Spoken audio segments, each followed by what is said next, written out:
Welcome to What's That About with Joel and Tina. Woo! So, new year, new season. Yes, there you go. I like it. New season. So, Joel just got done with sabbatical. And while he was on sabbatical, he did not want to do podcasting. I don't know what that's about, but he chose What not is to. that about? I don't know. I don't know what that's about, but I do know that he started work yesterday, and I'm like, do you want to do it tonight? And he was like, yes. So, But we had started to talk about doing something a little different. Right. We have a whole playlist of songs. So one of the things that came up was this idea of talking about songs that mean something to us. Right. And so when we went through and started we created a Spotify playlist, and on that playlist we put songs that basically were songs that influenced us in some way, or they have strong memories about them in some way from before 2000. Right. So this is part one. It's pre-Joel and Tina. Sure. It was before. Oh, I like that. Before we met, the songs we sang. Yeah. Sure. I mean or listen to, or and this is a Christian playlist. It's a song. It's a list of Christian songs from a huge variety of artists. At least it feels huge. Maybe it's not huge. Well, it's a start. It's a start. I mean, it's our song. Yeah, you got to start somewhere, right? And we know that we've probably forgotten something, but one of the things that I am really passionate about is music, and in particular Christian music. It's had a great impact on my life, continues to do so. I can think way back to when I was a youngster in Sunday school, and we learned songs then, and I'm still learning new songs now all these years later, and they all have meaning. And so this is something that I've been kind of thought about this summer, as some thoughts were starting to come into my mind about maybe doing some different things in the fall, that this was something that I thought would be a passion project for the two of us, because we both really enjoy music. We both love talking about theology, because both of us have had seminary degrees at Austin, and it's just kind of a great crossroads in a way of combining our love of music with our background in scripture, in theology. So we're going to listen to some music. We're going to talk about the songs, about some of the meaning behind that, or in some of the ways that they really touched us. And so I'm excited about this. It's kind of it's a relaunch in a way, something really different. We haven't done something like this before. It's exciting. We've not done music before. And so within that, we'll try and get it incorporated all together. I can't guarantee you that, but we will. So as Joel was talking, it reminded me, so our first song is Flood by Jars of Clay. And I have this memory, so that I have two distinct memories about this song. Yeah. And before I get into them, I'm going to see if we can play just a little bit of the song. So sure. Hold on. All right, so if that worked properly, you heard Flood. Yes. Or at least some portion of it. A snippet of it. So there's two things I remember about this song. One is, I kind of didn't grow up in the Christian culture. I mean, I was Southern, and there was the Baptist culture, but the Baptists didn't listen to music, and they didn't dance, and we had to wear dresses on Sunday. So I didn't actually experience contemporary Christian music until I was in college. And Flood is one of the first ones I heard because it was a crossover. Mm-hmm. And so I remember one Friday night, me and this other girl who were in the same college group were riding from our college up to Montreat to babysit for somebody's hoedown. I mean, it was seriously, it was a Friday night hoedown, and the two of us had agreed to babysit. And so we were driving up there together, and she turned on the Christian station, which I didn't even know existed, and I'm like, oh, Flood, I know this song. And so Flood was on the radio, and she was like, oh, well, I would prefer that we listen to Christian music, because I was probably listening to who knows Not what. Christian music? Not Christian music, no. Not Christian music. So That's the one. And then, like, from that, like, my other memory within that is going to some store, and I was there with another friend, and we were looking at CDs, because you remember that used to be a thing. Yes. Like, sitting around looking at CDs in stores and going through them, and I was like, I heard this song, it's by this group, and he was like, oh, I know them. I grew up near them. Like, he was friends with one of the members of the band. Wow. And so, like, I bought the CD, and that was probably my first Christian CD. And it's an excellent album. Like, if you haven't listened to Jars of Clay's, like, and I've listened to it again recently, it's still phenomenal. Yes, their self-titled first album from '95 called Jars of Clay. And that's just what it's called. Right. And for a first album, it's fantastic. It's a little, alternative rock, a little bit of hip hop. I mean, it's a little late 90s. A little, yeah. Well, it came out in '95. Great. But it was great. Those are great stories. My story about this song and even really this album occurred for me in the summer of '97. So a couple years later, I spent the summer that year in Ireland, and I was there for 9 weeks, so pretty much the whole summer. And I was there as a missionary, doing mission work. And really, the mission work at that time was every week we'd be in a new place. This is in college. This is in college, right. So I was a junior in college, from in between my junior and my senior year. And I was there with 4 others, and this was out of our college group. It was called World Deputation. Did someone drop out? Like, Nope, it was always 5. It was always 5. Yeah, so there was always, like, fifth wheel, right? Mm-hmm. And so that was me. I was the fifth wheel in this group, because perhaps I was more on the other side that Tina was. I was really Christian, and so that was a little tough for me. And this trip... You were really Christian, or you were really sheltered? Oh, well, maybe both. Who knows? It's hard to say. I don't know. Yeah. But the where this story and this album comes into my life was during that summer. It was really a difficult time for me. I didn't really get along with my teammates very well. I felt kind of like a fifth wheel. I felt like something was really amiss. And so because of that, even when we had off times, I would spend a lot of time alone. And it was enormously difficult. And one of the things that really made this time better was this album. One of the members who come with me, one of the college students, she had this album. And so she let me listen to it. So was it on tape or CD? It was CD. Oh. So, and that it really saved me, because I listened to this album over and over again. I kept coming back to Flood over and over again, Faith Like a Child. And I can't tell you how many times where I was really down, I was really struggling, I was having a really hard time, that I would listen to this music. And the words still are so powerful. Of that a world is a flood, that I feel like it's flushing over me, that I'm becoming one with the mud, that I'm being crushed by the crashing waves. And I felt like that was happening to me.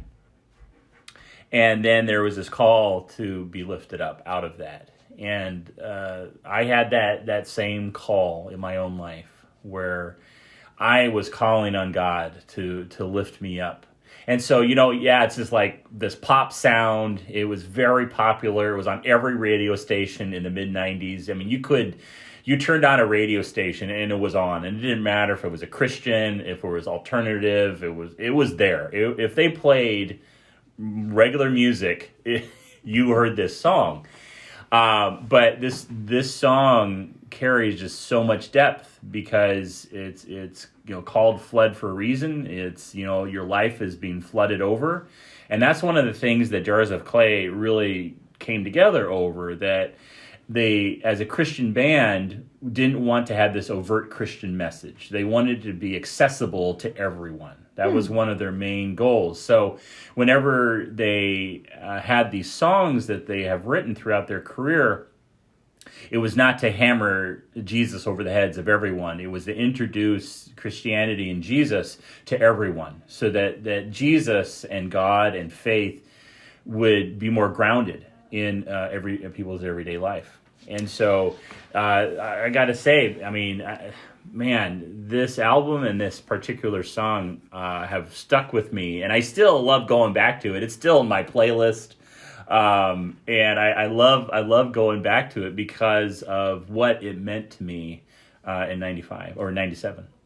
And I think that's one of the important things about music. You know, I've heard before that even as people begin to lose themselves as they age, one of the things that sticks with them is song. Yeah. Like they're still able to sing the same songs, and like it used to, or now, like those who are aging out of earth now tend to know hymns. Like those are the songs that they always know. So it'll be interesting to see like what people sing that are our age that don't have all the hymns stuck in them. Like are they going to get to the end and sing like P. Diddy and Kanye? I don't know if it carries the same weight. Maybe it does. Maybe. But I was with somebody today who isn't really able to communicate anymore. But there was this playlist of hymns that was playing. And it's exactly what you were saying, that maybe even though that this person really can't communicate anymore, they're able to hear, they're able to listen. And we both believe that some memory was being sparked of this music, very familiar hymns, and like How Great Thou Art, and It Is Well With My Soul, and just all these great classic hymns that we've all grown up on in the church that were just playing. And I think there is something about that. There's something about music that really speaks to us, that is this universal language that we all share. And I don't know anyone who doesn't like music. I don't know a single person. Yeah, I don't know of some kind. Right. Because music it speaks to us in a way that speaks to our souls. It speaks to the heart of who we are. I mean, I know plenty of people that don't like sports because that's not for everyone. I know lots of people that don't like Mexican food because that's not for everyone. But I don't know anyone who doesn't like at least some form of music because it is powerful. And that's, I think, one of the reasons why I really felt like we needed to have this new series in the podcast is to maybe introduce some people to some old songs that they haven't heard, to talk about something that we're all passionate about. Well, one of the things that you brought up that I think that we can circle back around to is you said that when Jars of Clay was thinking about what kind of artists they wanted to be, they wanted to introduce Jesus without being... So they wanted to be musicians that are Christians. Yes. As opposed to Christian musicians. I think that's probably fair. And it's because, around that same time, Sixpence None the Richer was kind of trying to figure that out too. I don't know if they did it. But it reminds me of this idea is that, it's not that the world needs more Christian actors. Mm-hmm. The world needs more actors who are Christian. Mm-hmm. So, like, the world needs to be filled with Christians who are doing their very best, like whatever it is. So like we need people who are gifted in politics who are Christians. Yes. That it's not that we need a Christian. Right. We're not looking for theocracy here. No. Right. But we need to. But wherever we are, wherever somebody is, live for Christ where you are. Right. Whatever that is. So if you're a construction worker, you're a worker that is a Christian. Right. If you are a teacher, you're a teacher who is a Christian, and to understand that the roles that we all have to play wherever we are. Well, and I think it's even beyond, like it's every interaction. Yeah. Like every interaction is our opportunity to represent Christ well. Mm-hmm. Tonight at dinner, there was a statement of like, there's a lot of Christians who are judgmental and hateful. And that's true because we're people. But I think that also means that there's a lot of Christians who need a lot more Jesus. Yeah. And I think that's what Jars of Clay was trying to get at. And they were successful, at least for you and I. Like, you and I were their target audience. And they did their job. Well, there's a reason why it went to number one so quickly in so many places because I think it does speak to people. I mean, you listen to the chorus. I mean, we heard it, we played it, but it says, "Lift me up when I'm falling. Lift me up, I'm weak and I'm dying. Lift me up, I need you to hold me. Lift me up, keep me from drowning again." I mean, who are they talking to? That's always the big question.